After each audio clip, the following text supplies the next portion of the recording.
कुत्ते ने बताया कि किस घर में माता लक्ष्मी सदैव निवास करती हैं और किस घर से माता लक्ष्मी विदा हो जाती हैं। दर्शक बंधुओं, एक गांव में एक गरीब चोर रहता था जिसका नाम रघु था। रघु का कोई दूसरा पेशा नहीं था, केवल चोरी ही उसकी रोजी रोटी का साधन था। वो रोज रात को अलग अलग घरों में चोरी करता था, लेकिन उसकी हालत कभी नहीं सुधरती थी। खाने के लिए कभी पेट भर के भोजन नहीं मिलता था और वस्त्र भी फटे पुराने रहते थे।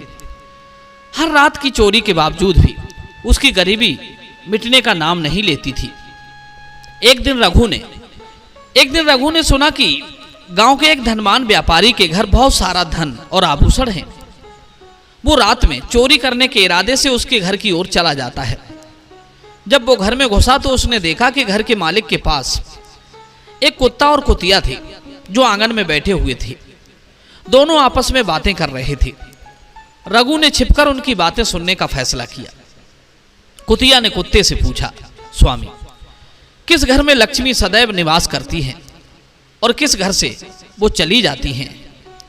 देखो ना, हमारे मालिक मुद्दतों से कितने बड़े पैसे वाले हैं और इनके पास धन बढ़ता ही चला जा रहा है। मैं ये जानना चाहती हूं, आखिर इन्होंने कौन से पूर्व जन्म में पुण्य किए हैं जिनके कारण माता लक्ष्मी इन पर इतनी प्रसन्न है। तब कुत्ता कहता है, प्रिय, इस संबंध में मैं तुम्हें एक कहानी के माध्यम से बताता हूं कि किस घर में लक्ष्मी सदैव वास करती हैं और किस घर से लक्ष्मी विदा हो जाती हैं। तुम इस कहानी को ध्यान से सुनना। ये कहानी लाखों करोड़ों लोगों का भला कर सकती है, लाखों लोगों की गरीबी मिटा सकती है। दर्शक बंधुओं, कुतिया ने कहा, हाँ स्वामी, मैं इस कहानी को जरूर ध्यान से सुनूंगी। यदि इस कहानी से लाखों लोगों का भला होगा तो मैं अवश्य ही इस कहानी को मन लगाकर सुनूंगी और आगे और लोगों को भी सुनाऊंगी। मित्रों, वो चोर उन दोनों की बातें बड़े गौर से सुन रहा था और सोच रहा था कि ये तो मेरे काम की बात है। मेरी आधी उम्र बीत गई चोरी करते करते, पर मेरी स्थिति हमेशा ढक के 3 पात जैसी बनी रही। यदि मैं यह राज की बात जान लेता हूं तो मेरी भी गरीबी मिट जाएगी। इस प्रकार चोर चोरी करना तो भूल जाता है और उन दोनों मूक पशुओं की बातें सुनने लगता है। इधर कुत्ते ने कहा, प्रिय, वो कौन सा पाप है जिसे करने से देवी लक्ष्मी मनुष्य के घर को त्याग कर चली जाती हैं, और वो कौन सा पुण्य है जिसे करने से देवी लक्ष्मी घर में निवास करती हैं। तो चलिए शुरू करते हैं आज की ये कहानी। मित्रों, बहुत समय पहले की बात है। भारत भूमि की पवित्र धरा पर कुंतल देश में राजा सूरजभान की राजधानी थी। राजा सूरजभान बहुत ही धर्मात्मा और न्यायप्रिय राजा थे। उनके राज्य की प्रजा उनसे अत्यंत खुश रहती थी, क्योंकि राजा सूरजभान सदैव अपनी प्रजा के हित के लिए काम करते थे। वे बड़े दयालु थे। किसी जीव को उनके राज्य में मारना पाप समझा जाता था, और तो और उनके राज्य में ना तो कोई प्राणी दुखी था, और यदि बाहर से कोई प्राणी दुखी आ भी जाता तो राजा के यहाँ से वो निहाल होकर जाता था। राजा सूरजभान की महानता का परिचय इस बात से भी पता चलता था कि उन्होंने अपने यहाँ एक ऐसी बाजार लगवाई थी। अगर कोई बाहर का व्यापारी व्यक्ति उस बाजार में कुछ बेचने के लिए आता था, अन्न वस्त्र जो भी वस्तु लाता था, यदि वो वस्तु शाम तक नहीं बिक पाती थी तो राजा साहब उसे स्वयं आकर खरीद लिया करते थे, ताकि उनके राज्य में कोई खाली हाथ वहां से निराश ना लौटे। अपनी प्रजा के हित के लिए राजा ने यह सत्य की प्रतिज्ञा की थी। मित्रों, शाम काल होते ही राजा के सेवक शहर में भ्रमण करते और जब वे किसी को कोई वस्तु या द्रव्य लेकर बैठा हुआ देखते थे जिसे किसी ने ना खरीदा होता, तो महाराज के सेवक उस व्यक्ति से उन वस्तुओं की कीमत पूछते और उसकी इच्छा और जरूरत के अनुसार उस वस्तु की जो भी कीमत होती थी वो कीमत देकर उसकी वस्तुओं को खरीद लेते थे। इस प्रकार से महाराज के ऐसे दयालु स्वभाव को देखकर अनेक लोग प्रसन्न होकर उनकी महानता की चर्चा करते थे। महाराज सूरजभान की कीर्ति तीनों लोकों में होने लगी थी। देवता भी उनकी प्रशंसा करने लगे थे। जब ये बात धर्मराज को पता चली तो एक दिन स्वयं धर्मराज ने ही महाराज सूरजभान की परीक्षा लेने का निश्चय किया। फिर एक दिन धर्मराज एक ब्राह्मण का वेश धारण करके महाराज सूरजभान की नगरी में प्रकट होते हैं। उन्होंने अपने साथ एक टूटी फूटी कुछ चीजों को रख लिया, कुछ कूड़ा करकट, कुछ कचड़ा एक संदूक में भरकर जमा कर लिया। कूड़ा करकट, टूटे फूटे बर्तन और कचड़ा रखने का अर्थ है दरिद्रता, अर्थात उन्होंने दरिद्रता एक संदूक में जमा कर ली और उसी संदूक को लेकर वे राजा सूरजभान के राज्य में पहुंच जाते हैं। धर्मराज उस नगर के बाजार में उस दरिद्रता वाली पेटी को बेचने के लिए बैठ जाते हैं, किंतु ऐसा भला कौन व्यक्ति होगा जो कूड़ा कचरा खरीदेगा। ब्राह्मण रूपी धर्मराज दिन भर वहीं उस बाजार में बैठे रहते हैं, लेकिन किसी ने भी उनका कूड़ा कचरा नहीं खरीदा। जब शाम काल हुई तब राजा के सेवक हमेशा की तरह बाजार में घूमने के लिए आते हैं और देखते हैं कि किस किस का सामान बिकने को रह गया है, और जिसका बिक्री का सामान बचा होता है राजा के सेवक उसे उचित मूल्य देकर खरीद लेते थे, ताकि कोई भी व्यक्ति निराश होकर के उनकी बाजार से अपने घर ना जा सके। बाजार में घूमते घूमते राजा के सेवकों ने देखा कि एक गरीब बूढ़ा ब्राह्मण एक संदूक लेकर बैठा था। राजा के सेवकों ने उन ब्राह्मण महाशय से जाकर पूछा, हे ब्राह्मण महोदय, आप इस नगर में नए नए दिखाई देते हो, क्या हुआ? क्या कोई आपका सामान बिकने से रह गया है? आप अपने संदूक में क्या लेकर आए हो? हम राज कर्मचारी हैं और राजा के आदेश से हम जिसका सामान बिकने से रह जाता है उसका सामान खरीद लेते हैं। कृपया हमें बताइए आपके संदूक में क्या है और इसका मूल्य कितना है? तब उस ब्राह्मण ने कहा, हे राजा के सैनिकों, मैं इस पेटी में दरिद्रता लेकर आया हूं, अर्थात कूड़ा कचड़ा भरकर लाया हूं, और इसका मूल्य 1000 स्वर्ण मुद्राएं है। दर्शक बंधु, उस ब्राह्मण के ऐसे विचित्र वचन सुनकर के सभी राज कर्मचारी हंसने लगते हैं और उन्होंने उस ब्राह्मण से कहा, हे ब्राह्मण, आपके संदूक में तो कूड़ा भरा हुआ है, इसे भला कौन खरीदेगा? इसका मूल्य तो कोई 1 रुपया भी नहीं देगा, आप तो 1000 मांग रहे हैं। फिर उस ब्राह्मण ने कहा, हे राज सेवकों, यदि उसे कोई नहीं लेगा तो मैं इसे वापस अपने घर ले जाऊंगा। मैंने तो सुना था कि आपके महाराज के यहां से कोई भी व्यापारी खाली हाथ वापस नहीं जाता है, जिसका सामान नहीं बिकता है यहां के राजा साहब उसका सारा सामान खरीद लेते हैं। लगता है मैंने आपके महाराज के बारे में झूठा सुना था। मित्रों, उस ब्राह्मण की ऐसी बात सुनकर के राजा के सेवकों ने कहा, हे ब्राह्मण, आपने सही सुना था, हमारे महाराज वास्तव में किसी भी व्यापारी को खाली हाथ घर नहीं भेजते हैं, बल्कि उसका सारा सामान, सारा धनमाल खरीद लेते हैं। इसलिए तुम थोड़ी देर रुको, हम अभी महाराज के पास जाकर पूछकर आते हैं। दर्शक बंधुओं, इधर कुत्ता कहता है और चोर उनकी बातें बड़े ही गौर से सुनता है। फिर उनमें से एक सेवक महाराज सूरजभान के पास जाता है और उनसे कहता है, महाराज, आज हमारे नगर के बाजार में एक गरीब ब्राह्मण आया है, वो बड़ा ही विचित्र है।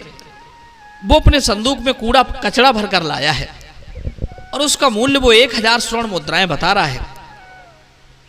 तब महाराज ने कहा, सैनिकों, तुम जाकर उसके सामान का मूल्य जो कम से कम हो सके उतना उसे देकर उसका सामान खरीद लेना, लेकिन उसकी वस्तुएं लेकर उसे वापस मत जाने देना, अन्यथा मेरा वचन झूठा हो जाएगा।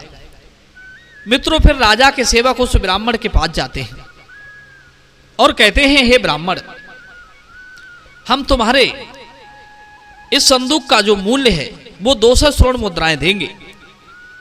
तुम इतनी मुद्राएं ले लो और प्रसन्नता से अपने घर चले जाओ।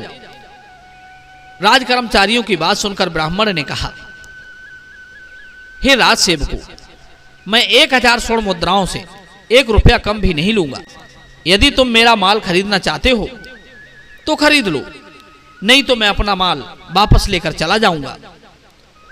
मित्रों, तब उन राजा के सेवकों ने कहा, हे ब्राह्मण देव, ठीक है, अब हम तुम्हें इस संदूक के बदले 500 मुद्राएं देते हैं। बताओ, इतना मूल्य तुम्हारे लिए ठीक रहेगा? ब्राह्मण 500 स्वर्ण मुद्राओं से भी संतुष्ट नहीं हुआ। इतनी मुद्राओं से भी वो संदूक देने को राजी नहीं हुआ और 1000 स्वर्ण मुद्राओं पर ही अड़ा रहा और कहने लगा, मेरा सामान लेना है तो ले लो, नहीं तो मैं चला जाऊंगा। तब फिर से वो सैनिक लौट करके राजा के पास आता है और उनसे कहता है, हे महाराज, उस ब्राह्मण को हमने 500 मुद्राएं देने की कोशिश की, किंतु वो फिर भी नहीं मार रहा है। उसका संदूक कचरा और दरिद्रता से भरा पड़ा है, लेकिन फिर भी वो 1000 स्वर्ण मुद्राएं मांग रहा है। हे महाराज, आपको उसका कचरा 1000 मुद्राओं में नहीं खरीदना चाहिए। तब महाराज सूरजभान कहते हैं सैनिक को, ये मेरे सत्य की परीक्षा है। मैं किसी भी व्यक्ति को अपने राज्य से खाली हाथ जाने नहीं दे सकता। हम सत्य का त्याग कभी नहीं करेंगे। इसलिए तुम लोग जाओ और उस ब्राह्मण से जो कीमत मांग रहा है उसकी उतनी कीमत देकर उसकी सारी वस्तुएं खरीद लेना। इसमें तुम संकोच मत करना। मित्रों, फिर वो राज कर्मचारी ब्राह्मण के पास लौटकर आते हैं। उन्होंने उस ब्राह्मण को 1000 स्वर्ण मुद्राएं दे दी और उसकी दरिद्रता से भरी वो संदूक, वो पेटी खरीद ली। वह ब्राह्मण मुद्राएं लेकर चला जाता है और फिर सिपाही उस दरिद्रता से भरी पेटी को लेकर राजमहल में लौट आते हैं। फिर महाराज ने उस पेटी को राजमहल के अंदर रखवा दिया। इधर कुत्ता कहता है कुतिया से, हे प्रिय, राजा ने जो उस बूढ़े ब्राह्मण का संदूक खरीदा था, उस संदूक में दरिद्रता बंद थी। अर्थात वो संदूक राजा के घर में आते ही राजा का बुरा समय शुरू हो जाता है। रात्रि में जब सोने का समय हुआ, तब राजा के राजमहल के द्वार से एक अत्यंत सुंदर स्त्री निकलकर बाहर के लिए जाती है। उस स्त्री के 4 हाथ थे और चारों हाथों में कमल पुष्प थे। उस सुंदर स्त्री ने नाना प्रकार से आभूषण धारण किए हुए थे। महाराज महल के बाहर बैठे हुए थे। जब महाराज ने उस अत्यंत सुंदर स्त्री को देखा तो महाराज आश्चर्य में पड़ गए और उन्होंने उस स्त्री से पूछा, हे देवी, आप कौन हैं? इस रात्रि के समय में आप यहाँ पर क्या कर रही हैं? आप कहाँ से आ रही हैं और कहाँ पर जा रही हैं? महाराज की ऐसी बातें सुनकर वो स्त्री बोली, हे राजन, मैं तुम्हारे राज्य की लक्ष्मी हूं। आज तक तुमने सत्य का पालन किया और हमेशा अच्छे काम किए। इसी कारण से मैं आपके राजमहल में निवास करती रही, किंतु आज आपके राजमहल में दरिद्रता आ गई है और जहां पर दरिद्रता रहती है उस स्थान पर लक्ष्मी निवास नहीं करती है। आज आपके महल में संदूक भरकर दरिद्रता आई है, इसलिए अब मैं यहां से जा रही हूं। मेरा उस दरिद्रता के साथ में निभाव नहीं हो सकता। मित्रों, उस चतुर्भुजी देवी के वचन सुनकर राजा सूरजभान दोनों हाथ जोड़कर कहने लगा, हे देवी लक्ष्मी, आपकी जैसी इच्छा, आपको जाना है तो जाओ, पर मैं अपने वचन से नहीं फिर सकता। सिर्फ धन के लोभ में आकर मैं अपना वचन नहीं तोड़ सकता। मित्रों, इधर कुत्ता कहता है, हे भीरू, राजा के स्पष्ट वचन सुनकर देवी लक्ष्मी महाराज के राजमहल को त्याग करके चली जाती है। देवी लक्ष्मी के जाते ही राजा के घर से धन खत्म होने लगता है। थोड़ी देर बाद राजा ने एक बहुत ही सुंदर युवा पुरुष को राजमहल के दरवाजे से निकलते हुए देखा तो महाराज ने उससे पूछा कि हे देव, आप कौन हैं? यहां पर कैसे आए और आप इधर कहां जा रहे हैं? उस सुंदर पुरुष ने कहा, हे राजा, मेरा नाम दान है। आप सत्यवादी धर्मात्मा हैं, सदैव धर्म का पालन करते हैं। इसी कारण से मैं आपके राजमहल में निवास करता था, किंतु अब देवी लक्ष्मी आपके राजमहल को छोड़कर चली गई है। लक्ष्मी के बिना आप दान कहां से करेंगे? इसीलिए मैं भी आपको छोड़ करके जा रहा हूं। जब लोग मुझे अपनाते हैं तो उनके पाप नष्ट होते हैं और पुण्यों की वृद्धि होती है। दान की बात सुनकर राजा सूरजभान कहने लगे, ठीक है, जैसी आपकी इच्छा, आप भी जा सकते हैं, किंतु मैं अपने वचन को नहीं तोड़ सकता। फिर वो दान भी महाराज को छोड़कर चला जाता है। उसके बाद एक सुंदर पुरुष राजमहल से निकलता हुआ दिखाई पड़ा। तब महाराज ने उससे पूछा, हे देव, आप कौन हैं और कहां जा रहे हैं? तब उस पुरुष ने कहा, हे राजन, मैं यज्ञ हूं, आप सत्यवादी धर्मात्मा हैं, आप सदैव दान धर्म करते थे, इसी कारण से मैं आपके राज्य में निवास करता था, किंतु अब लक्ष्मी और दान आपका राज्य घर छोड़कर चले गए हैं, तो मैं भी जा रहा हूं, क्योंकि लक्ष्मी के बिना यज्ञ नहीं किया जा सकता और दान के बिना यज्ञ संपन्न नहीं हो सकता, इसलिए मैं भी आपका त्याग करके जा रहा हूं। मित्रों, महाराज सूरजभान ने कहा, हे देव, ठीक है, जैसी आपकी इच्छा, आप भी जा सकते हैं, किंतु मैं अपने वचन का त्याग नहीं करूंगा।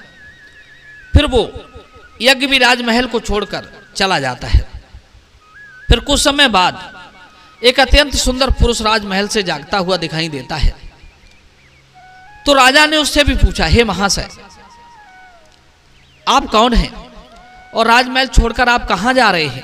तब उस पुरुष ने कहा, हे राजन, मैं यश हूं, आपके पुण्यों के कारण मैं आपके घर में निवास कर रहा था, किंतु अब आपके यहां से लक्ष्मी, दान, यज्ञ आदि सब चले गए हैं, तो उसके बिना आपको यश की प्राप्ति नहीं हो सकती, इसी कारण से मैं भी यहां से जा रहा हूं। तब राजा ने भी उसे नमस्कार किया और आदर पूर्वक जाने दिया। फिर उसके बाद एक अत्यंत सुंदर स्त्री राजमहल से निकलती है, जिसने सुंदर वस्त्र परिधान पहने हुए थे। उसे देखकर राजा ने पूछ लिया, देवी, आप कौन हैं और आप किस कारण से मेरे इस राजमहल का त्याग कर रही हो? तब वो स्त्री बोली, हे राजन, मैं कीर्ति हूं, लक्ष्मी, दान, यज्ञ और यश ने भी आपका साथ छोड़ दिया है, तो उनके बिना मैं भी आपके राजमहल में नहीं ठहर सकती, इसलिए मैं भी जा रही हूं। तब राजा ने उसे भी जाने दिया। फिर अंत में एक अत्यंत सुंदर पुरुष राजमहल से निकलता है और उसे देखकर के राजा चौंक जाता है। राजा ने उससे पूछा, हे देव, आप कौन हैं और आप भी हमारे राजमहल को छोड़कर जा रहे हैं? तब उस पुरुष ने कहा, राजन, मैं सत्य हूं, आप एक सत्यवादी धर्मात्मा राजा हैं, इसलिए मैं आपके यहां निवास करता था, किंतु अब आपके यहां से लक्ष्मी, दान, यश, कीर्ति आदि सभी चले गए हैं, तो मैं भी यहां से जा रहा हूं। मैं भी अकेला यहां पर क्या करूंगा? सत्य की बात सुनकर राजा सूरजभान कहने लगे, सत्यदेव, मैं सबके बिना रह सकता हूं, पर आपके बिना नहीं रह सकता। क्या आप मेरा सचमुच त्याग कर रहे हैं? परंतु मैंने तो आपको त्यागा नहीं है, फिर आप मेरा त्याग क्यों कर रहे हैं? आपका त्याग ना करने के कारण ही तो सभी मुझे छोड़कर जा रहे हैं, इसलिए आप मुझे छोड़कर नहीं जा सकते। मैंने अपने सत्य वचन का पालन करने के लिए ही दरिद्रता को अपने घर में रखा था। मैंने संसार के कल्याण के लिए ये प्रण लिया था कि मेरे राज्य से कोई भी खाली हाथ नहीं जाएगा। जो भी मेरे राज्य में कोई वस्तु बेचने आएगा, यदि उसकी वस्तु कोई नहीं खरीदेगा तो उसे मैं खरीद लूंगा। इसीलिए मैंने अपने सत्य वचन का पालन करने के लिए उस ब्राह्मण को 1000 स्वर्ण मुद्राएं देकर उससे दरिद्रता को खरीद लिया। उसी दरिद्रता की पेटी के कारण देवी लक्ष्मी ने आकर मुझसे कहा था कि वे उस स्थान पर निवास नहीं कर सकती जिस स्थान पर दरिद्रता रहती है। उस स्थान पर देवी लक्ष्मी नहीं रहती, इसीलिए देवी लक्ष्मी मुझे छोड़कर चली गई है। और देवी लक्ष्मी के जाते ही यज्ञ, दान, यश, कीर्ति सब मुझे छोड़कर चले गए हैं। मेरे सत्य वचन का पालन करने के लिए ही मैंने उन सभी को जाने दिया, और अब आप भी मुझे छोड़कर जा रहे हैं, ये ठीक नहीं है। राजा सूरजभान की बात सुनकर सत्य बोला, हे राजन, यदि आपने मेरे लिए ही इन सब का त्याग किया है तो ठीक है, मैं आपका राजमहल छोड़कर नहीं जाऊंगा। आप सचमुच बड़े पुण्य आत्मा और सत्यवादी हैं, इसलिए अब से मैं आपके राजमहल में ही निवास करूंगा। और वो सत्य फिर से राजा के महल में लौट जाता है। मित्रों, उधर चोर बड़े ही ध्यान लगाकर उस कुत्ते की बात सुन रहा था। कुत्ता बोला, हे प्रिय, सत्य जब राजा के महल में वापस लौट जाता है, उसके थोड़ी ही देर के बाद एक सुंदर स्त्री लौटकर वापस आती है। उसे देखकर राजा ने पूछा, हे देवी, आप तो कीर्ति मालूम पड़ती हैं, आप तो अभी अभी मुझे छोड़कर चली गई थी, तो आप फिर वापस क्यों लौटकर आ गई? तब कीर्ति ने कहा, हे राजन, मुझे क्षमा करना, मैं लक्ष्मी, यज्ञ, दान, यश के बिना तो रह सकती हूं, किंतु सत्य के बिना नहीं रह सकती। इसलिए जहां सत्य रहेगा मैं भी वहीं रहूंगी। मित्रों, इस प्रकार से राजा ने कीर्ति का स्वागत किया और वो राजमहल में चली गई। फिर यश वहां पर लौटकर आता है। राजा ने उससे पूछा, हे महाशय, आप तो यश हैं, आप मुझे छोड़कर चले गई थी, फिर थोड़ी देर बाद लौटकर क्यों आ गए? तब उस पुरुष ने कहा, हे राजन, कोई राजा कितना ही बड़ा धनवान हो, दानशील हो, किंतु सत्य के बिना उसे यश प्राप्त नहीं हो सकता। इसलिए जहां पर सत्य विराजमान रहता है मैं भी वहीं पर रहता हूं, सत्य के बिना मैं नहीं रह सकता। ऐसा कहकर यश ने राजमहल में प्रवेश किया। उसके कुछ क्षण बाद यज्ञ भी लौटकर आ जाता है। राजा ने उस यज्ञ से भी पूछा, हे महाशय, आप क्यों लौटकर आ गए हैं? तब उसने कहा, हे राजन, चाहे कोई कितना भी लक्ष्मीपति और दानशील क्यों ना हो, किंतु बिना सत्य के यज्ञ शोभा नहीं देता। आप में सत्य विराजमान है, इसलिए मैं भी आपके ही पास रहूंगा। इतना कहकर यज्ञ भी राजमहल में वापस लौट आता है। उसके कुछ क्षण बाद दान भी वापस आ गया। राजा ने उससे भी पूछा, महाशय, आप भी मुझे छोड़कर गए थे, फिर लौटकर किस कारण से आ गए? तब उस पुरुष ने कहा, हे राजन, मैं दान हूं और कुछ समय पहले मैं आपको छोड़कर गया था, किंतु आप में सत्य विराजमान है। सत्य ने आपका घर नहीं छोड़ा है और जहां सत्य रहता है मैं भी वहीं रहता हूं। कोई मनुष्य कितना ही धनवान क्यों ना हो, किंतु बिना सत्य के वो दान नहीं कर सकता। दान का महत्व सत्य से ही होता है, इसलिए मैं भी लौट कर आ गया हूं। राजा ने कहा, ठीक है, आपका भी स्वागत है। और फिर से दान भी राजमहल में आकर रहने लगता है। और फिर उसके बाद साक्षात देवी लक्ष्मी लौटकर आ जाती है। राजा ने पूछा, हे मां लक्ष्मी, आप वापस क्यों आ गई? आप तो मुझे छोड़कर चली गई थी। तब देवी लक्ष्मी ने कहा, हे राजन, ये आपके सत्य की परीक्षा थी। आपके यहाँ पर यश, दान, यज्ञ और सत्य सभी निवास करते हैं और उसके बिना हमारा कोई अस्तित्व नहीं है। उन्हें छोड़कर भला हम कहां जाएंगे? इसलिए मैं आपके सत्य धर्म की रक्षा करने के लिए लौट कर आ गई हूं।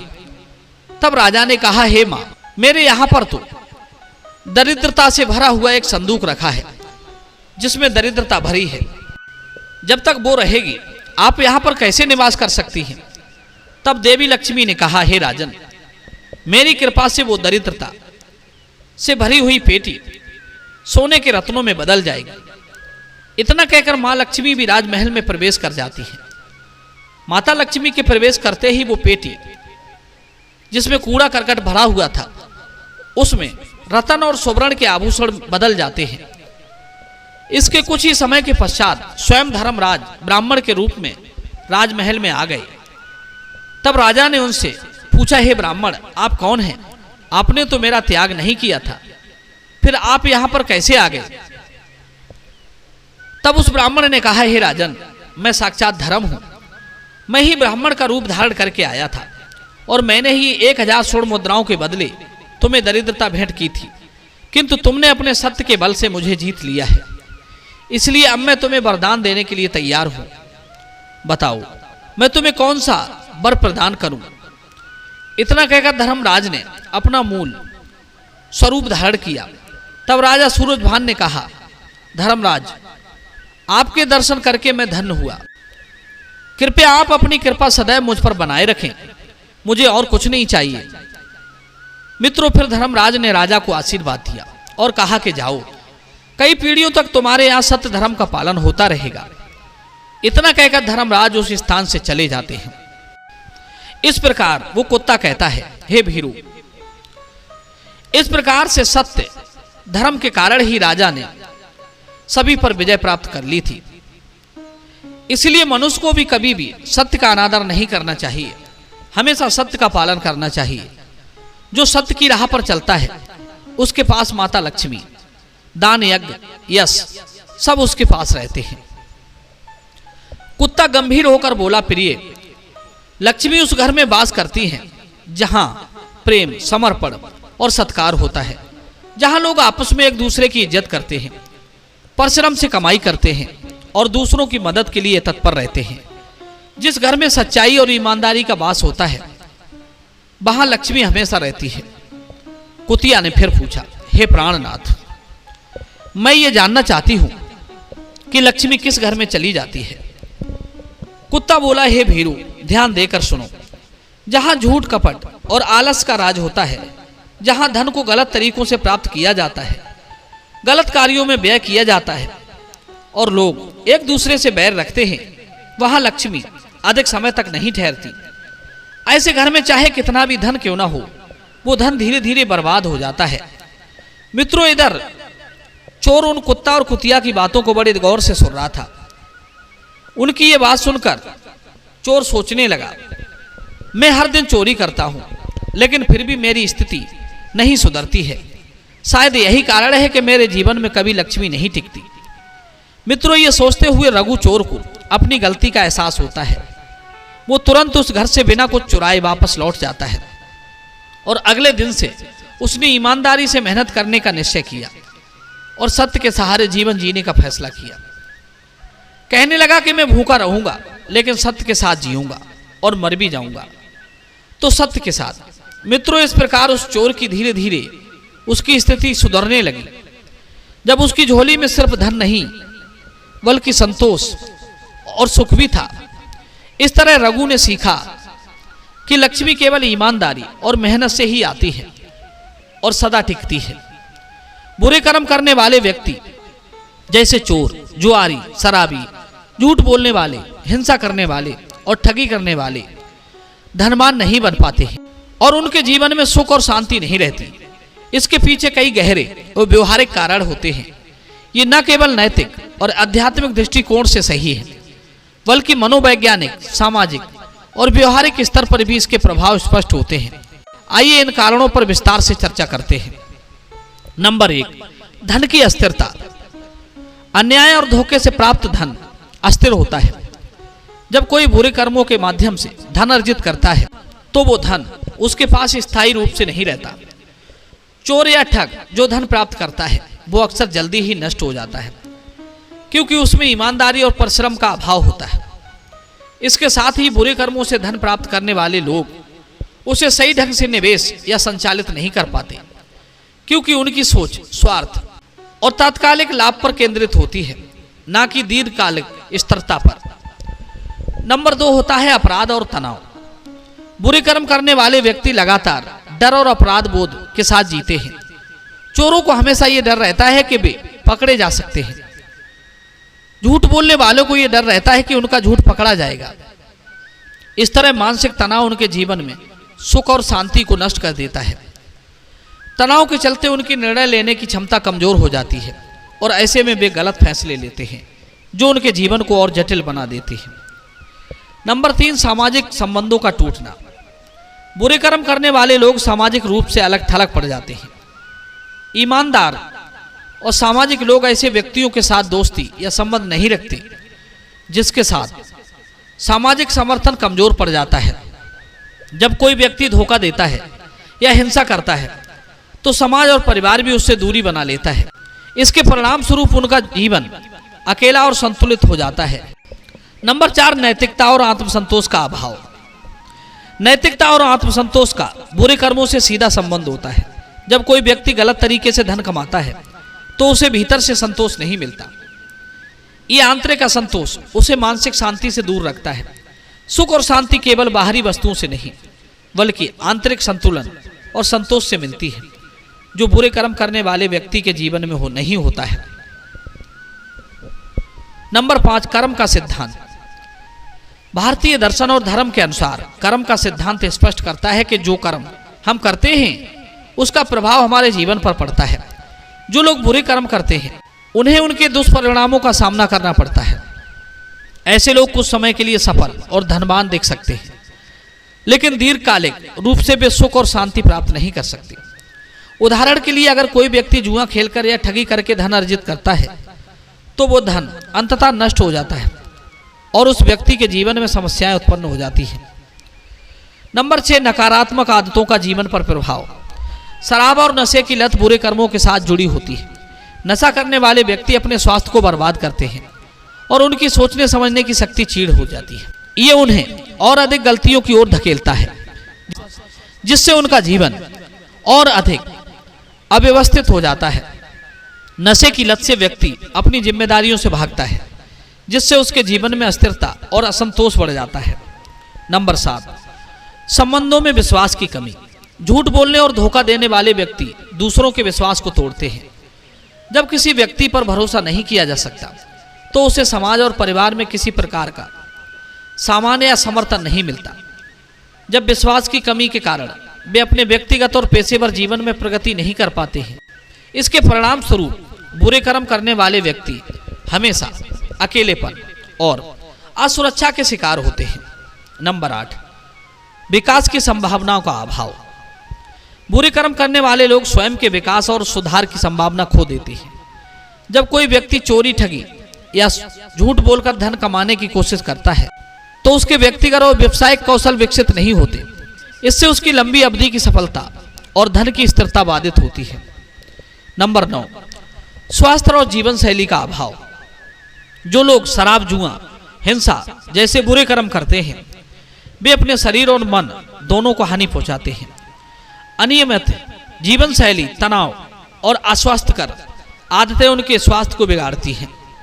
स्वास्थ्य के बिगड़ने से न केवल उनकी आर्थिक स्थिति खराब होती है बल्कि वे मानसिक और शारीरिक रूप से भी कमजोर हो जाते हैं, जिससे सुख और शांति का अनुभव नहीं कर पाते।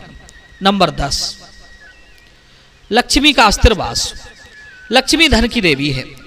केवल उन घरों में वास करती है जहां शांति, समर्पण और सत्य का पालन किया जाता है।